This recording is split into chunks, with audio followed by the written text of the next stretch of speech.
পূজারি বলে একজন কমেন্ট করেছে, দিদি তোমাদের ট্রেনিং এর সময় কি নাইট ডিউটি হতো? বোন, গ্র্যাজুয়েশনের পর এনএম করলে কোনো স্কলারশিপ পাওয়া যায়? প্রথমে রেজিস্ট্রেশন, তারপর চয়েস ফিলিং, তারপর ফার্স্ট কাউন্সিলিং, সেকেন্ড কাউন্সিলিং এর জন্য কি অ্যাপ্লাই করতে হবে, না এমনি এমনিই চলে আসবে? হ্যালো এভরিওয়ান, আমি Barnali. Welcome back to my YouTube channel Barnali's lifestyle nursing. তো আজকের ভিডিওটা আরও একটা ANM GNM related QnA video বলতে পারো তোমরা। তো এর আগে আমি দুটো কিউএনএ ভিডিও করেছিলাম এএনএম জিএনএম এর উপর। তো তোমরা আরও অনেক কমেন্ট করেছো অনেক কিছু জানার জন্য সেই ভিডিওগুলোর নিচে। তো আমি তোমাদেরকে বলেছিলাম যে আমি আরও একটা কিউএনএ ভিডিও আনবো। তো তোমরা সেখানেও অনেক কমেন্ট করেছো। তো আমি আজকে চেষ্টা করবো তোমাদের প্রত্যেকের কমেন্টের অ্যান্সারে রিপ্লাই দেওয়ার এই ভিডিওতে। তাই ভিডিওটা স্কিপ না করে পুরোটা ওয়াচ করবে। তো চলো দেরি না করে ভিডিওটা শুরু করছি। আর যা আমার চ্যানেল নতুন অবশ্যই চ্যানেলটা সাবস্ক্রাইব করে পাশে থাকবে। তো প্রথমে আমি অ্যান্সার দেবো সেই সব কমেন্টে যেগুলো কমেন্ট তোমরা আগের দিন যে ভিডিও করেছিলাম সেই ভিডিওতে বলেছিলে। তো সেই কমেন্টগুলোরই আগে রিপ্লাই দেবো। তো চলো, তো প্রথমে আমি রিপ্লাই দেবো। অঙ্কিতা বলে একজন কমেন্ট করেছে, অনেক বড় কমেন্ট করেছে। তো দিদি তুমি যে সেন্টারে পোস্টিং পেয়েছো তুমি ঘর ভাড়া নিয়ে থাকো? তো হ্যাঁ, আমি ঘর ভাড়া নিয়ে থাকি। আর যদি ঘর ভাড়া নাও তাহলে তোমার ভাড়া ঘর থেকে সেন্টার কত দূর? তোমার ভাড়া ঘর থেকে সেন্টার প্রায় 22 কিলোমিটারের মতো। ভাড়া কত দিতে হয় তোমাকে? তো আমি আর আরেকজন থাকি জন্য, দুজন থাকি জন্য আমাদের ভাড়াটা দুজনের মধ্যে ভাগ হয়। তো আমার ওই 1700 টাকার মতো করে পার মান্থ লাগে। আর যে সেন্টারে পোস্টিং পড়বে তার কাছে কোনো ঘর ভাড়া পাওয়া যায়? তো তুমি যেখানে সেন্টারে পোস্টিং পাবে অবশ্যই তার আশেপাশে, তুমি সেন্টারের আশেপাশে কিন্তু তোমার ভাড়া নেওয়ার জন্য অ্যাভেলেবেল রুম থাকবে, তুমি নিতেই পারো। কিন্তু আমাদের সুবিধাটা আমরা দেখেছি যে আমাদের যেহেতু দূরে পোস্টিং হয়েছে, তো বাড়ি যাতায়াত করতে কিন্তু অনেক প্রবলেম হতো আমরা যদি ভেতরের দিকে কোথাও রুম ভাড়া নিতাম। তো সেই জন্যই আমরা প্রপার কালনাতে আছি, যাতে আমাদের বাড়ি যাওয়া আসায় কোনো রকম প্রবলেম না হয়, কারণ আমাদের রাত্রিবেলায় প্রায় ট্রেন থাকে। তো তোমার কমেন্টের অ্যান্সার আমি দিয়েছি বোন। তো চলো নেক্সট কমেন্টে যাওয়া যাক। দিলরুবা ইয়াসমিন, প্লিজ রিপ্লাই করো। অনেকে বলছে টাইম নাকি দেয় না, কিন্তু আমি র্যাঙ্ক না দেখে কিছু করতেই পারছি না। তাই রেজাল্টের পর NCL, domicile certificate, medical fitness এইসব করতে পাবো তো সময়? তো তোমাদের হাতে টাইম বলতে কিন্তু এই যে র্যাঙ্ক কার্ড বেরোনোর পর যে টাইমটা, সেটাই কিন্তু টাইম। র্যাঙ্ক কার্ড বেরোনোর পর তোমরা যখন চয়েস ফিলিং, কাউন্সিলিং করবে এবং যখন কাউন্সিলিংয়ের রেজাল্ট আউট হবে, তারপরে কিন্তু হাতে সত্যিই টাইম থাকবে না, 2 থেকে 3 দিন। রেজাল্ট আউট হওয়ার পর কিন্তু এই 2 থেকে 3 দিনের মধ্যে তুমি যে কলেজে চান্স পেয়েছো সেখানে গিয়ে অ্যাডমিশন নিতে হবে। তো তোমার কোয়েশ্চেন এটাই যে হ্যাঁ, তুমি যা শুনেছো ঠিকই শুনেছো, কিন্তু টাইম মোটামুটি একটা পাবে, 2 থেকে 3 দিনের মধ্যে হয়ে যাবে সব কিছু। তোমাকে মেডিকেল ফিটনেস সার্টিফিকেট তাহলে সরকারি হাসপাতাল থেকে নয়, যে কোনো প্রাইভেটে টাকা দিয়ে করতে হবে, তবে কিন্তু সম্ভব না হলে কিন্তু সরকারি হাসপাতাল হলে একদিনে ঘুরে ঘুরে কখনোই হবে না, যদি চেনা জানা কেউ না থাকে। প্রিয়া দে বলে একজন কমেন্ট করেছে, মেডিকেল ফিটনেস সার্টিফিকেট কি রেজাল্টের পর বের করবো নাকি এখনই করবো? Please reply. তোমার র্যাঙ্ক কার্ডটা পাওয়ার পর তুমি কিন্তু শিওর হয়ে যাবে তুমি চান্স পাবে কি না। তো র্যাঙ্ক কার্ডটা বেরোতে দাও, তারপরে তুমি বের করবে, কারণ যারা চান্স পাবে তাদেরই শুধু লাগবে, না হলে কিন্তু আর কারোর লাগবে না। তো হ্যাঁ, র্যাঙ্ক কার্ডটা বেরোতে দাও, মানে তোমাদের রেজাল্ট যেটা পাবলিশড হবে কদিন পর, তারপরে কিন্তু তোমরা এইসব শুরু করে দেবে করতে। একজন কমেন্ট করেছে, বর্ণালী প্লিজ আমার একটা কোয়েশ্চেনের অ্যান্সার দিও। রেজাল্টের পর যদি আমি ভেরিফিকেশনের সব ডকুমেন্টসগুলো বানাতে শুরু করি তাহলে কি আমি টাইম পাবো? ওই যেটা বললাম যে টাইম বলতে তোমাকে মেডিকেল ফিটনেস সার্টিফিকেটটা কিন্তু টাকা দিয়ে করতে হবে, তাহলে তুমি কিন্তু 1 থেকে 2 দিনের মধ্যে সমস্ত রিপোর্টগুলো পেয়ে যাবে। আর ডোমিসাইল সার্টিফিকেট করতে বেশি টাইম লাগবে না। তো হ্যাঁ, পাবে। কী কী সার্টিফিকেট লাগবে কাউন্সিলিংয়ের সময় সেটা নিয়ে একটা ভিডিও দাও। আচ্ছা, কাউন্সিলিংয়ের সময় তোমাদের কিন্তু তেমন কোনো সার্টিফিকেট লাগছে না, কোনো কিছু সার্টিফিকেট লাগবে না। তোমাদের যা সার্টিফিকেট লাগবে সব কিন্তু তোমরা যখন অ্যাডমিশন হতে যাবে তখনই লাগবে, তার আগে কিন্তু কোনো রকম সার্টিফিকেট লাগছে না। তো তোমাদের যেগুলো এখনো পর্যন্ত আছে সেগুলোই লাগবে, তোমাদের আর কিছু কিন্তু লাগছে না কাউন্সিলিং করার সময় আপাতত। হ্যাঁ, এসসি কার্ড বা যদি কোনো কাস্ট সার্টিফিকেট থেকে থাকে তাহলে সেই সার্টিফিকেটটা অবশ্যই লাগবে। দিদি বলছি যে আমি শুধু এনএম করতে চাই, শুধু এনএম কলেজ দিলে কোনো প্রবলেম হবে না? কোনো প্রবলেম হবে না, আগের ভিডিওগুলোতেও বলেছি। পূজারি বলে একজন কমেন্ট করেছে, দিদি তোমাদের ট্রেনিংয়ের সময় কি নাইট ডিউটি হতো? তো এই কমেন্টটা অনেকের করেছে, অনেকে, যে এনএম ট্রেনিংও কি আবার নাইট ডিউটি হয়? তো তাদেরকে বলবো যে না, এনএম ট্রেনিংয়ে কোনো রকম নাইট ডিউটি কিন্তু পড়ে না, কোনো রকম পড়ে না। আমি যেখানে ট্রেনিং করেছি সেখানেও পড়ে না, আর বাকিগুলো আমি খোঁজ নিয়ে দেখেছি কোথাও দেয় না। তোমার যদি সেকেন্ড ইয়ারে ডেলিভারি করা, মানে আমাদের কিন্তু সেকেন্ড ইয়ারে সবার কিন্তু প্রত্যেকটা স্টুডেন্টের কিন্তু একটা নর্মাল ডেলিভারি কতগুলো করতে হবে সেটা নির্দিষ্ট একটা সংখ্যা থাকে। যদি সেটা ফুলফিল না করতে পারো তোমার ডিউটি আওয়ার্সে, তখন কিন্তু ইভিনিং ডিউটি দেবে, তবুও কিন্তু নাইট দেবে না। তো হ্যাঁ, এইটাই কমেন্ট করেছে পূজা মণ্ডল বলে, অনেক বড় কমেন্ট করেছে বোনটা, আমি এর আগে রিপ্লাই দিয়েছিলাম যে বলবো। তো দিদি এএনএম করার পর কি জিএনএম করা যাবে? তো এএনএম করার পর জিএনএম করা যাবে কিনা এটা নিয়ে আমি অলরেডি একটা ভিডিও করে রেখেছি, তো ডিসক্রিপশনে লিঙ্ক আছে, প্লিজ গিয়ে চেক আউট করো। এখানে বলতে গেলে অনেক লেন্দি হয়ে যাবে। আর যদি করা যায় তাহলে এএনএম করার পর যখন জিএনএম কোর্সটা করবো তখন কি এএনএম এর স্যালারিটা পাওয়া যাবে? সমস্ত কিছু বলা আছে সেই ভিডিওতে, তুমি প্লিজ চেক আউট করো। মাধ্যমিকের পার্সেন্টেজটা কম আছে কিন্তু উচ্চ মাধ্যমিকে ভালো পার্সেন্টেজ আছে, তাই এএনএম করার পর জিএনএম করলে তখন কি জিএনএম এ যে মাধ্যমিকের পার্সেন্টেজটা দেখা হয় সেটাও কি অতটা দেখবে? প্লিজ রিপ্লাই দিও। তোমাদের কিন্তু পোস্টিং প্রসেস, মানে তোমাদের পোস্টিং প্রসেসটা কিন্তু একই থাকবে। তুমি এএনএম এর পর যদি জিএনএম করতে যাও, তোমাদের যে পোস্টিং প্রসেস সেটা কিন্তু একই থাকবে। তো প্রসেস অনুযায়ী কিন্তু অবশ্যই দেখা হবে মাধ্যমিকের এবং উচ্চ মাধ্যমিকের নাম্বার। তো এটাই তোমার কোশ্চেনের অ্যান্সার। আর তোমার যে মেন অ্যান্সার সেটা কিন্তু এই নিচে ডেসক্রিপশন বক্সের যে ভিডিওটা সেখানে আছে, তো তুমি গিয়ে প্লিজ চেক আউট করো। এরপর নেক্সট একদম কমেন্ট করে দিদি সিলেবাসটা নিয়ে একটা ভিডিও করো। সিলেবাস ঠিক কিসের সিলেবাস? এনএম জিএনএম এর সিলেবাসের কথা যদি বলে থাকো তাহলে এই বিষয়ে আমার ভিডিও করা আছে, ডিসক্রিপশন লিঙ্ক আছে, তোমরা প্লিজ গিয়ে চেক আউট করো। শ্রাবণী নস্কর বলে একজন কমেন্ট করেছে, একটা বোন, এই বোনটা আমাকে প্রায় কমেন্ট করে, আমি কলেজে ভর্তি হয়েছি, তো কাউন্সিলিং বা ভেরিফিকেশনের সময় কি সমস্যা হবে? আমার কি কলেজ থেকে রেজিস্ট্রেশন আগে থেকে বাতিল করে নিতে হবে? তো এই কোশ্চেনটাও তোমাদের অনেকের আছে। তো আমি বলি যে আমিও কিন্তু যখন পেয়েছিলাম চান্স তখন কলেজে ভর্তি হয়ে গেছিলাম অলরেডি, কিন্তু সেটা আর কন্টিনিউ করা হয়নি। তো তোমার কোনো প্রবলেম হবে না, আর তোমাকে কলেজে গিয়ে কোনো কিছু বাতিল করতে হবে না। ওরা নিজেরা ফোন করবে কলেজ থেকে, করে কিন্তু সমস্তটা তারাই করে নেবে। আমাকেও কিন্তু ফোন করা হয়েছিল যে কলেজে আমি ভর্তি হয়েছিলাম সেখান থেকে, যে তুমি কেন আসছো না। তখন আমি বলেছিলাম, তো তারপরে আর কোনো কিছু প্রবলেম হয়নি।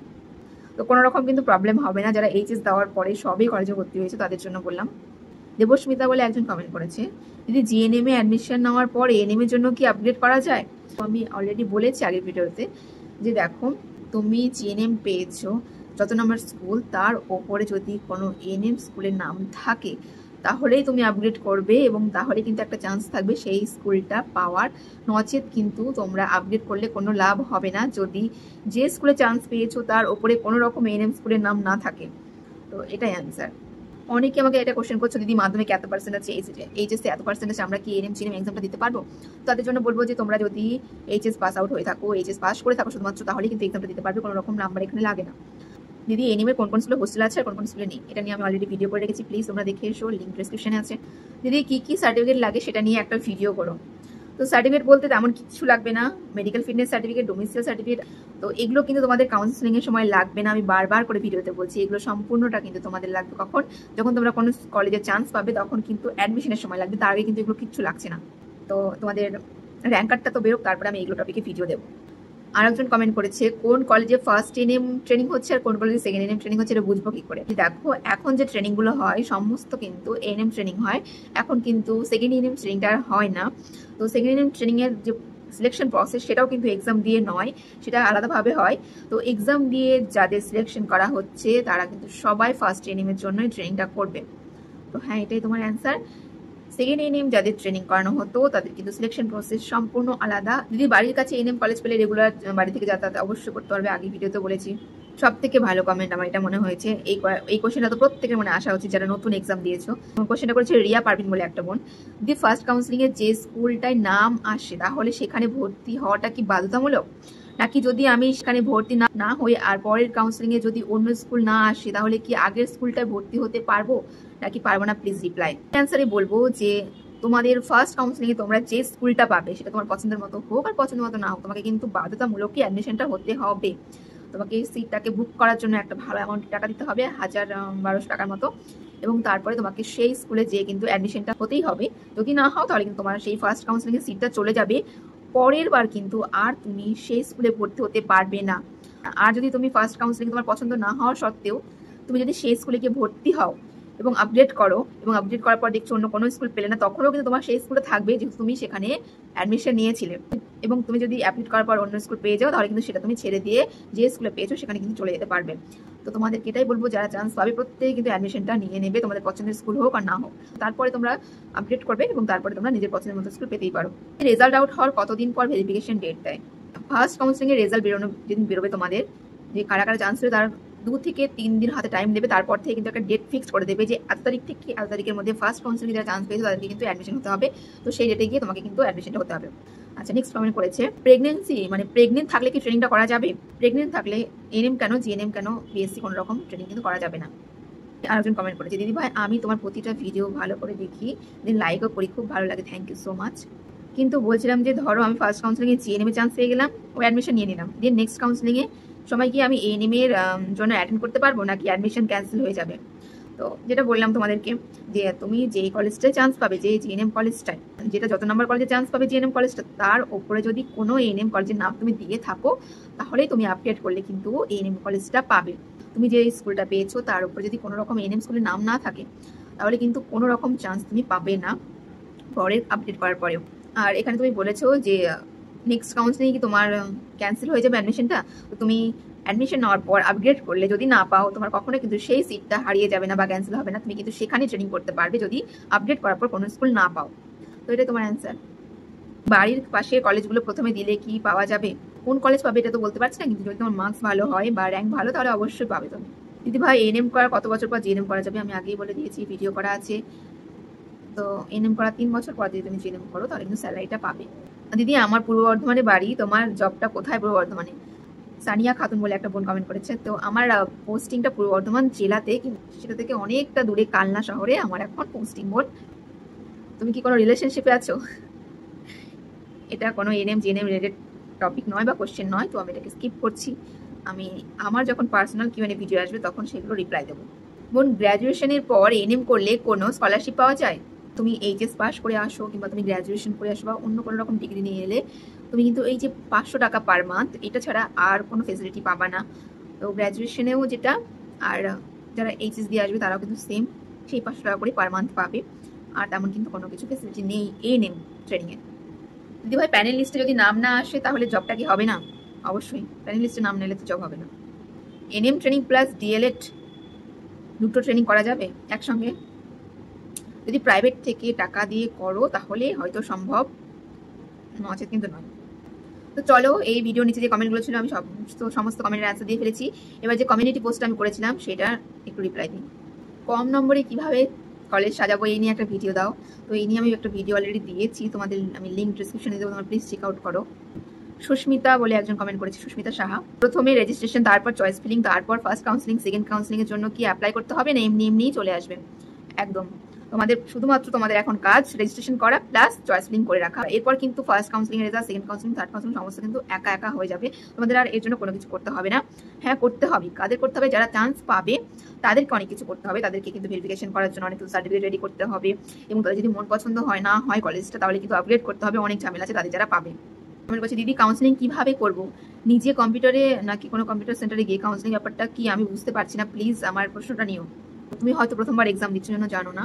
তো আমি তোমাদেরকে বলি, তোমরা যেখান থেকে ফর্ম ফিল আপ করেছিলে সেই দোকানে সেই দাদাটাকে বললেই কিন্তু তারা এই যে কাউন্সিলিং প্রসেস এই সম্পূর্ণটা কিন্তু তোমাকে গাইড করে দেবে। তোমাকে নিজে কিচ্ছু করতে হবে না, তুমি শুধু সেখানে প্রেজেন্ট থাকবে। তো যেখান থেকে ফর্ম ফিল আপটা করেছিলে সেই কম্পিউটারের দোকানে গিয়ে তোমাকে এই কাউন্সিলিংটা করতে হবে। তো তার আগে কিন্তু তোমার রেজিস্ট্রেশন করতে হবে একটা টাকা দিয়ে, এবং রেজিস্ট্রেশন করার পরে তোমাকে চয়েস ফিলিং করতে হবে, মানে কলেজ সাজাতে হবে। যত কটা কলেজে এবার অ্যাডমিশন নেওয়ার কথা আছে এনএমে, তত কটা কলেজ কিন্তু সাজাতে হবে, এবং তারপরে কিন্তু তোমাকে ওয়েট করতে হবে কাউন্সিলিং এর রেজাল্টের জন্য, এবং তারপরে তুমি বুঝতে পারবে তুমি চান্স পেয়েছো কিনা। তো এটাই। আমার নাম্বার 55 আছে, এনএমে জানি চান্স কম আছে, কিন্তু আমি যদি কাউন্সিলিং এ এরকম ভাবে সাজাই, প্রথমে 5টা এনএম কলেজ তারপরে 5টা জিএনএম কলেজ, কিছু অসুবিধা হবে? অসুবিধা বলতে তোমার কিন্তু জিএনএমই চলে আসবে। গত বছর ধরে, মানে এক্সামটা যবে থেকে শুরু হয়েছে তারপর থেকে কিন্তু যেটা দেখা যাচ্ছে যে এনএম এর প্রতি কিন্তু সবার বেশি যে আগ্রহ বা সবাই যেটা করতে চাইছে। তো আমার নিজের ব্যক্তিগত অভিজ্ঞতা থেকে আমি বলছি, বছর ভিডিও করে এনএমটাতে কিন্তু মার্কস বেশি লাগছে জিএনএম এর থেকে এই বছর ধরে। তো হ্যাঁ, তুমি যদি এভাবে কলেজ সাজাও তাহলে কিন্তু জিএনএমটা পাওয়ারই চান্স আছে, এনএমটা কিন্তু হবে না হয়তো। দিদিভাই এনএমে ফার্স্ট অ্যান্ড সেকেন্ড ইয়ারে কতগুলো সাবজেক্ট থাকে আর কবার এক্সাম দিতে হয়? তো এই নিয়ে ভিডিও করা আছে, লিঙ্ক ডিসক্রিপশনে প্লিজ তোমরা গিয়ে চেক আউট করো। আমি কি কি বুক থাকে তার ছবি অ্যাটাচ করে দেওয়া আছে ভিডিওতে, এবং কতগুলো এক্সাম হয় সেই নিয়ে কিন্তু আমার ডিটেলসে বলা আছে ভিডিওতে। এনএম ট্রেনিং কোন কোন কলেজে হয় সেটা যদি একটু জানাতে ভালো হতো। তো এই নিয়ে আমার একটা ভিডিও অলরেডি করা আছে বোন, লিঙ্ক ডিসক্রিপশন আছে, প্লিজ তোমরা গিয়ে চেক আউট করো। পরপর কিন্তু এনএম স্কুলের নাম আমি বলে রেখেছি, সেখানে তুমি প্লিজ দেখে এসো ভিডিওটা, লিঙ্ক ডিসক্রিপশনে। দিদি বলছি ফার্স্ট কাউন্সিলিং এর চান্স পেলে কতদিনের মধ্যে এনএম বা জিএনএম স্কুলে অ্যাডমিশন হতে হবে, আর কি কি ডকুমেন্টস নিয়ে যেতে হবে অ্যাডমিশনের সময়? তো যেটা বললাম আগেই যে 3 থেকে 4 দিন হাতে টাইম, 2 থেকে 3 দিন টাইম পাবে। এর মধ্যে তোমাকে সবকিছু রেডি করতে হবে, এবং তারা একটা ফিক্সড ডেট বলে দেবে যে 7 তারিখ থেকে 14 তারিখের মধ্যে বা 7 থেকে 12 তারিখের মধ্যে তোমাকে কিন্তু যেতে হবে এবং অ্যাডমিশন নিতে হবে। তো এই একটা টাইম কিন্তু তারা বেঁধেই দেবে 4 থেকে 5 দিনের মতো। এবং সার্টিফিকেট বলতে medical fitness certificate, domicile certificate, এবং তোমার কিন্তু সমস্ত টেস্টগুলো রিপোর্ট সেখানে থাকবে, প্লাস তোমাদের সিট অ্যালটমেন্ট লেটার, মানে যেখানে তোমরা চান্স পেয়েছো সেটাকে যে তুমি টাকা দিয়ে বুক করবে সেটাও কিন্তু লাগবে, এবং তোমাদের যত ডকুমেন্টস আছে সমস্ত কিছু নিয়ে যেতে হবে। যদি কোনো ক্যাটাগরি থাকে তাহলে কিন্তু সেই ক্যাটাগরির সার্টিফিকেট লাগবে, প্লাস এইচএস এর মার্কশিট, অ্যাডমিট কার্ড, এগুলো তো সমস্ত লাগছে। তো আমি একটা সেপারেট ভিডিও নিয়ে আসবো এই টপিকে। নিকিতা মন্ডল বলে একজন কমেন্ট করেছে, বলছি দিদি ভাই তুমি যে কলেজে এনএম করতে সেই কলেজের নাম কি একটু বলবে? তো বোলপুর এসজি হাসপাতাল, যেখান থেকে আমি ট্রেনিং করেছি, আর যেটা বীরভূমে আছে। আর সেই কলেজে কি শুরু থেকেই হোস্টেল দেয়? প্লিজ রিপ্লাই দেবো। হ্যাঁ অবশ্যই, ফার্স্ট ইয়ার সেকেন্ড ইয়ার দুটো ইয়ারে হোস্টেল ফেসিলিটি ছিল। রূপসানা বলে একটা বোন কমেন্ট করেছে, দিদি এখন কেমন আছো? তো হ্যাঁ এখন একটু ভালো আছি। আর দিদি মেডিকেলের সার্টিফিকেট গুলো কিভাবে বানাবো যদি বলতে ভালো হতো। এই নিয়ে আমি খুব তাড়াতাড়ি ভিডিও আনছি। তো এটুকুনি বলে রাখি, একটা কিন্তু ফর্মেট তারা দিয়ে দেবে, সেই ফর্মেটটাকে বের করতে হবে এবং সেটাকে কিন্তু ডক্টররা ফিল আপ করবে এবং সেখানে এমবিবিএস ডক্টরের সিগনেচার লাগবে, প্লাস যে টেস্টগুলোর কথা বলা আছে সেই টেস্টগুলো করতে হবে এবং সেই টেস্টগুলো কিন্তু রিপোর্ট নিজের কাছে রাখতে হবে। তুমি প্লিজ বলো, তুমি যেখানে কোচিং নিয়েছিলে ওই দাদাটা পড়ায় এখন প্লিজ। তো আমি কোচিং নিয়েছিলাম সেটা আমাদের ওখানে, মানে আমাদের গ্রামে, আমাদের পাড়াতে। তো তোমার বাড়ি কোথায় সেটা আমাকে আগে বলো, তারপর আমি বলছি। কিউটি বলে একজন কমেন্ট করেছো, তো তুমি আমাকে কমেন্টে জানাও যে তোমার বাড়িটা কোথায়। বল, যদি এনএম ট্রেনিং করার পর চাকরি পেয়ে যাওয়ার পর কি গভর্নমেন্ট জবের জন্য এক্সাম দেওয়া যাবে? আর যদি অন্য গভর্নমেন্ট চাকরি পেয়ে যায় তাহলে কি এনএম এর চাকরিটা কি ছাড়া যাবে? Please reply. অবশ্যই তুমি চাকরি পাওয়ার পর বাড়ির কাছে পোস্টিং হলে তুমি একদম প্রিপারেশন নিতেই পারবা, আর অবশ্যই তুমি গভর্নমেন্ট চাকরি পেলে কিন্তু এটা ছেড়ে যেতে হবে। দিদি এনিমের কাট আপ অনেক চ্যানেলে বলছে এবারে মিনিমাম 85+ যাবে, এটা কি সত্যি দিদি? প্লিজ বলো। আমার 83 হচ্ছে। তুমি তো চান্স পেয়ে গেছো, দেখাই যাচ্ছে। তো তো 83 অবশ্যই তুমি চান্স পাবে। আর 85+ কখনোই যায় না, এতটা যাবে না কখনোই, এর থেকে কমই যাবে, আমি এইটুকুনি বলতে পারি। তো ফার্স্ট কাউন্সিলিং যারা পাবে তারা তো অবশ্যই, যারা ভালো নাম্বার পাবে তারাই পাবে, এবং সেকেন্ড থার্ডে কিন্তু এতটা কাট আপ থাকবে না, কখনোই থাকবে না। কলেজে অ্যালটমেন্ট লেটার পেয়ে যাওয়ার পর যেদিন অ্যাডমিশনের জন্য যেতে হয় সেই দিন কি ব্যাগ গুছিয়ে একেবারে চলে যেতে হয়, নাকি অন্য ডেট দেয় কলেজ থেকে, সেই ডেটে যেতে হয়? ভালো কমেন্ট করেছো, প্রেরণা ঘোষ বলে কমেন্ট করেছো। তো না, যেদিন তোমাদের অ্যাডমিশন ডেট সেদিন কিন্তু শুধুমাত্র তুমি অ্যাডমিশন হতে যাবে, সেই দিনই কিন্তু তোমাকে সবকিছু গুছিয়ে নিয়ে যেতে হবে না, কারণ এখানে আপগ্রেডের ব্যাপার আছে। অনেকের কলেজ পছন্দ হয় না, অনেকে আপগ্রেড করে অন্য কলেজে চলে যায়। তো সমস্ত প্রসেস শেষ হয়ে যাওয়ার পর, মানে ফার্স্ট কাউন্সিলিং, সেকেন্ড, থার্ড, এবং যদি এবছর স্পট কাউন্সিলিং হয় তাহলে সমস্ত প্রসেস শেষ হয়ে যাওয়ার পর কিন্তু তুমি যে কলেজে অ্যাডমিশন হয়ে এলে সেই কলেজে একটা হোয়াটসঅ্যাপ গ্রুপ খুলবে এবং সেখানেই জানিয়ে দেওয়া হবে কবে তোমাদের সেখানে গিয়ে সমস্ত কিছু নিয়ে যেতে হবে। তো এটাই যে প্রথম দিনই কিন্তু সমস্ত কিছু নিয়ে যেতে হবে না, তোমরা টাইম পাবে হোস্টেলে যাওয়ার জন্য, মানে তোমাদের স্কুলে যাওয়ার জন্য। আচ্ছা দিদি, তুমি কি বাড়ির কাছে পোস্টিং পেয়েছো, কোন সাব সেন্টারে? তো এটা অনেকের কোয়েশ্চেন, আমি কোথায় পোস্টিং পেয়েছি। তো আমার বাড়ি দক্ষিণ দিনাজপুর আর আমার পোস্টিং পূর্ব বর্ধমান, মানে অনেক অনেক অনেক দূর। দিদি আমার স্কোর 70 মতো আছে, ওবিসি, ফিমেল ক্যান্ডিডেট, এএনএম বা জিএনএম পেতে পারি? তোমার দুটোই হবে, এএনএমও হবে, জিএনএম হবে, তুমি যেটা করতে চাও তোমার সেটা কিন্তু হয়ে যাবে। সোনিয়া দাস বলে একজন কমেন্ট করেছে। আচ্ছা, এএনএম ট্রেনিং শেষে জয়নিং কতদিনের মধ্যে হয় আর সেটা কিভাবে হয়, মানে কোনো এক্সাম হয় কিনা? এএনএম ট্রেনিং এর জয়নিং প্রসেস নিয়ে আমার একটা ভিডিও অনেকদিন আগে আনার কথা ছিল, কিন্তু টাইমের অভাবে আনতে পারছি না। তো জানি না আবার কবে আনবো সেইভাবে কি ভিডিও। তো এইটুকুনি বলবো যে এএনএম ট্রেনিং করার পর কতদিনের মধ্যে জয়নিং হয়, এটা কিন্তু প্রত্যেক ইয়ারে এটা কিন্তু ভ্যারি করে, একদম কিন্তু বাধা ধরার কোনো টাইম নেই যে এতদিনের মধ্যেই হবে। তো আমাদের কিন্তু 1.5 মাসের মধ্যে হয়েছে, তার আগের ব্যাচের 4 মাস, 5 মাসের মধ্যে হয়েছে, তার আগের ব্যাচে 4 মাস এবং তার আগের বছরের ব্যাচেদের কিন্তু 5 মাসের মধ্যে হয়েছে। তো এইটুকুনি বলতে পারি এএনএম ট্রেনিং করার পর জব হবে, আর এটা 1 বছরের মধ্যে তো হয়েই যাবে। আমাদের যেমন 1.5 মাসের মধ্যে হয়েছে ট্রেনিং করার, আর কোনো রকম এক্সাম দিতে হয় না, কোনো রকম ইন্টারভিউ দিতে হয় না, তোমার ট্রেনিং কমপ্লিট করলে তুমি কিন্তু জব পেয়ে যাবে। মপ আপ রাউন্ডটা একটু বলবে, এটা কি অনলাইন না অফলাইনে হয়? অফলাইনে হলে কোথায় হয়, কিভাবে জানবো? তো মপ আপ রাউন্ডটা কিন্তু অনলাইন প্রসেস নয়, মপ আপ রাউন্ডটা কিন্তু একেবারে স্পটে গিয়ে করতে হয়, মানে একটা জায়গা তারা জানিয়ে দেবে এবং সেখানে গিয়ে করতে হবে। তো এটারও একটা নোটিশ পাবলিশড হবে, সেখানে কিন্তু তোমরা জানতে পারবে কোথায় যেতে হবে, কবে যেতে হবে, কখন যেতে হবে, এবং সেখানে কিন্তু প্রচন্ড ভিড় হয়, প্রচন্ড ভিড় হয়, কারণ সেখানে যারা চান্স পেয়েছে তারাও যায়, যারা চান্স পায়নি তারাও কিন্তু চায়। তো হ্যাঁ, এটাই। তো চলো, এগুলো কমেন্টের আজকে অ্যান্সার দেওয়া ছিল, আরো অনেক কমেন্ট আছে, এত কমেন্ট অ্যান্সার দিতে গেলে আজকে ভিডিওটা অনেক লেন্থি হয়ে যাবে। আর এরপরে কিন্তু আমি তোমাদের নেক্সট ভিডিও আনবো medical fitness certificate, domicile certificate, মানে তোমাদের কাউন্সিলিং এবং চয়েস লিঙ্ক, প্লাস তোমাদের যে অ্যাডমিশন হওয়ার সময় যে ডকুমেন্টস লাগে সেগুলো নিয়ে। তো চলো, দাদা দেখা হচ্ছে অন্য কোনো ভিডিওতে। ভিডিওটা ভালো লাগলে অবশ্যই লাইক করবে আর কমেন্টে জানিয়ে যাবে তোমার যদি আরো কোনো ডাউট থেকে থাকে, আমি অবশ্যই চেষ্টা করবো সেই ডাউট ক্লিয়ার করার। তো চলো, দাদা দেখা হচ্ছে অন্য কোনো ভিডিওতে, আর সাবস্ক্রাইব করতে একদম ভুলবেন না।